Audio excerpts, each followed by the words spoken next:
দেশের সবচেয়ে বড় ঈদ জামাতের জন্য প্রস্তুতি চলছে কিশোরগঞ্জের ঐতিহ্যবাহী শোলাকিয়া ঈদগাহ মাঠে। তবে টানা বৃষ্টিতে মাঠের বিভিন্ন খানাখন্দে পানি জমে সৃষ্টি হয়েছে ভোগান্তি। এরপরও সংশ্লিষ্টদের দাবি, ঈদের আগেই পুরো মাঠ মুসল্লিদের জন্য প্রস্তুত করা হবে। সালেক হোসেন রনির তথ্য, ছবিতে প্রতিবেদন। 2 শতকের ঐতিহ্য নিয়ে আবারও ঈদের সবচেয়ে বড় জামাতের অপেক্ষায় শোলাকিয়া। 1828 সালে শুরু হওয়া এই ঐতিহাসিক ঈদগাহে এবার অনুষ্ঠিত হবে ঈদুল আজহার 199তম জামাত। এখন শেষ মুহূর্তের প্রস্তুতিতে ব্যস্ত প্রশাসন, পৌরসভা ও স্বেচ্ছাসেবকরা। মাঠ জুড়ে চলছে কাতার বিন্যাস, বালু ফেলা, পরিষ্কার পরিচ্ছন্নতা ও মাইকিংয়ের কাজ। তবে টানা বৃষ্টিতে মাঠের বিভিন্ন খানাখন্দে জমেছে পানি। মুসল্লিদের অভিযোগ, প্রতি বছর ঈদের আগে সাময়িক সংস্কার করা হলেও স্থায়ী উন্নয়নের অভাবে সমস্যা থেকেই যাচ্ছে।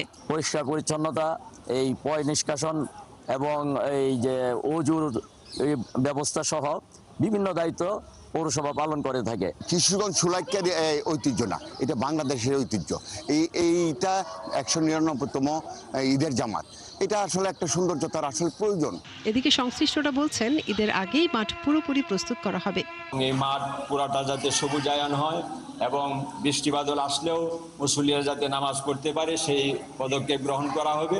ঈদ জামাতকে ঘিরে মাঠে নিরাপত্তায় আইনশৃঙ্খলা বাহিনীর সদস্যদের নজরদারি থাকবে সিসি ক্যামেরা, ওয়াচ টাওয়ার ও সাদা পোশাকের গোয়েন্দা সদস্য।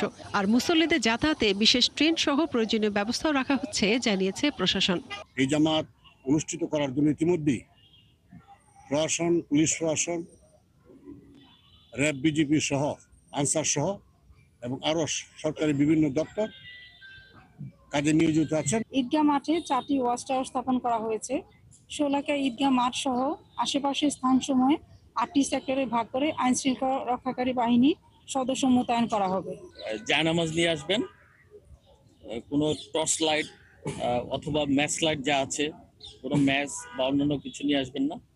মোবাইল আনতে পারবেন, সেক্ষেত্রে মোবাইল সাইলেন্ট থাকবে। প্রতি ঈদেই লাখো মুসল্লির মিলন মেলায় পরিণত হয় শোলাকিয়া। এবারও তার ব্যতিক্রম হবে না, মনে করছেন সংশ্লিষ্টরা। মুনিরা কাজুরি, 71।